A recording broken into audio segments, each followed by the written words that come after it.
America would be a manufacturing nation once again, and liberal pundits mocked him for it. But those critics were proven wrong once again. On the heels of President Trump's Oval Office meeting with Apple CEO Tim Cook last week, Apple just announced its largest ever commitment to American jobs and industry, with plans to spend and invest more than $500 billion in America over the next 4 years. Over the course of the current Trump administration, Apple plans to hire around 20,000 new workers, creating high-paying jobs right here in America. And teams and facilities will expand all over our country, in Arizona, California, Iowa, Nevada, North Carolina, Michigan, Oregon, Texas, and Washington. With President Trump in charge, America is open for business. We've had Press Secretary explaining to us about the new jobs that are being created by Apple. So good times are ahead for United States, and it will not be in only one area. And she listed several areas, several cities that jobs will be created for American citizens. Good job.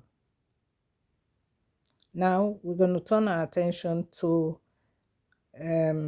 press conference between President Trump,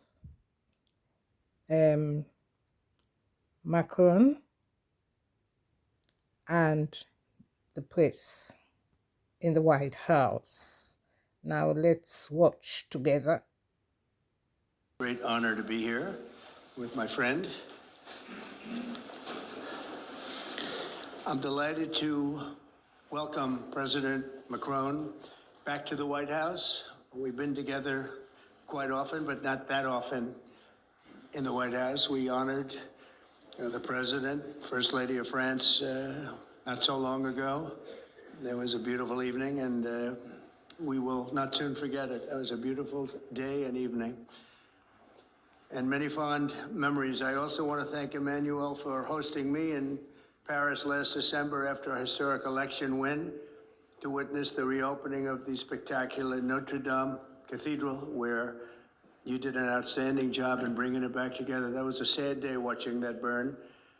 And 5 years later, you had it up, and it was, they say, more beautiful than it was before. So I think that's a great achievement. That was not easy. This discussion is a very important one. First, because it's important for the US, and it will be a good occasion for a first very important meeting between President Trump and President Zelensky. Second, I think there is a lot of economic upside on both sides. And third, de facto, there is a recognition of Ukrainian sovereignty, a recognition of the Ukrainian interests, and this is de facto a very important alignment of interests. Now, the security guarantees will be negotiated in due time in a full-fledged package of a peace security. But this peace, as it is now written and negotiated, and as this meeting is scheduled, is an important step forward, full-fledged peace agreement. Okay, please, go ahead.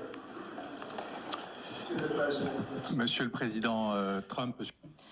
President Trump, President Macron. To make a deal with Putin. So when you do a deal, it's a win-win deal. What are you giving to him, and what is he going to give you, to America? And I was impressed by the way you referred to Notre Dame, and that you were impressed by the reconstruction of Notre Dame.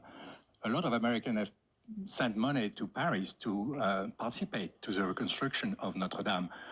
As a President of the United States, are you going to contribute to the reconstruction of Ukraine?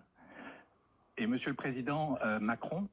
President Macron, what for you is the main area of progress in your meeting with President Trump? Can you confirm that there is an agreement to send European peacekeeping troops? Will France participate in that? How many troops? What would they be doing? Would this represent a great danger to send French and European troops to Ukraine?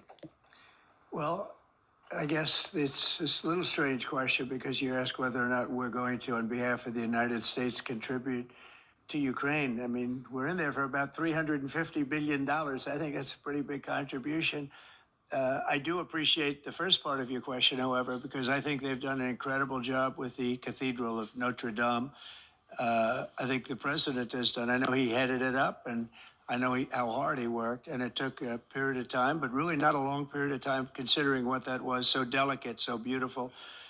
And I was there and I saw the work, and I'm very good at construction. I know good construction, I know bad construction. They did a beautiful job, and this man has to be given a lot of credit for that. It's an incredible cathedral. Most people thought it couldn't be saved, and if it was, it would have to be built in a different form, and we didn't want. We have been working a great deal with President Zelensky to have a proposal that's acceptable to Ukraine.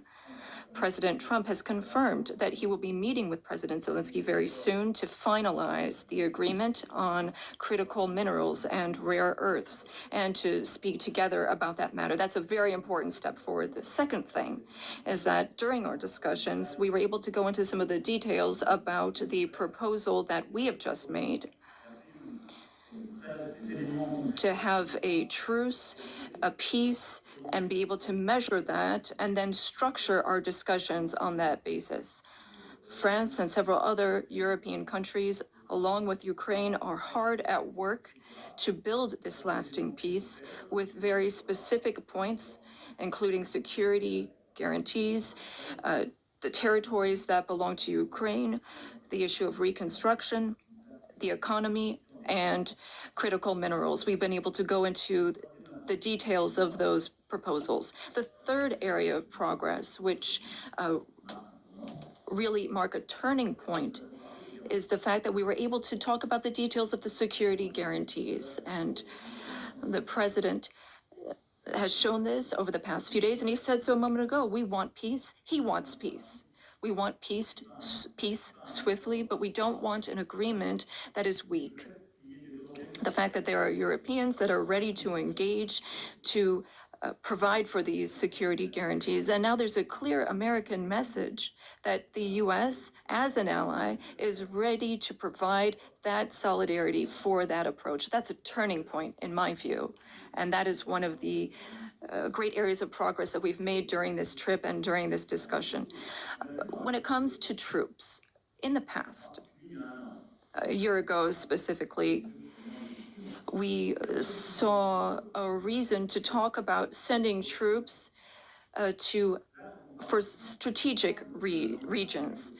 Today, when we talk about troops, we're talking about sending them in after we've negotiated a lasting peace. And once we have that solid, lasting peace, that's part of an agreement signed by Ukraine, signed by Russia, and for which we will provide the guarantees, then at that point, and recently France has worked with the UK to provide its contributions. We've worked on plans, we've worked with our militaries, not to go to the front lines, not to go into occupied territories, but as a show of support to show that we have a negotiated peace signed by both sides, and that is a peace we will preserve. So these would be peaceful deployments of troops, not for combat.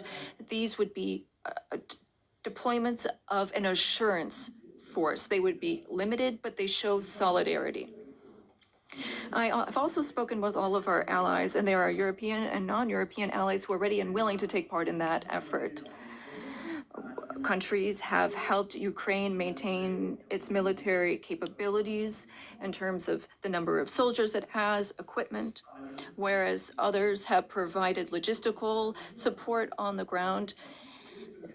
The question is whether or in what form the U.S. will contribute. And during our discussions, and during the discussions with Russia, we've understood that this would be acceptable to Russia, and that's a very important area of progress. And that means that in this context, the Europeans will shoulder their part of the burden, their share of the burden. We have a strong alliance that we've built over the decades. We have our solidarity, and we have deterrence capacities. What does it mean? Would it be dangerous? If there is an agreement signed by Ukraine and Russia, thanks to the efforts of President Trump, And if we provide the guarantees and Russia violates the agreement, then it would be in conflict with everyone who is engaged in the peace process. And that is a change. That was something we did not see in the past. That's not what we saw in 2014. So that is the real change that we're marking. We have this deterrence capacity on the American side. We have the capacity for engagement on the European side, and that's something we're going to continue working on together. It's not dangerous, but it's credible.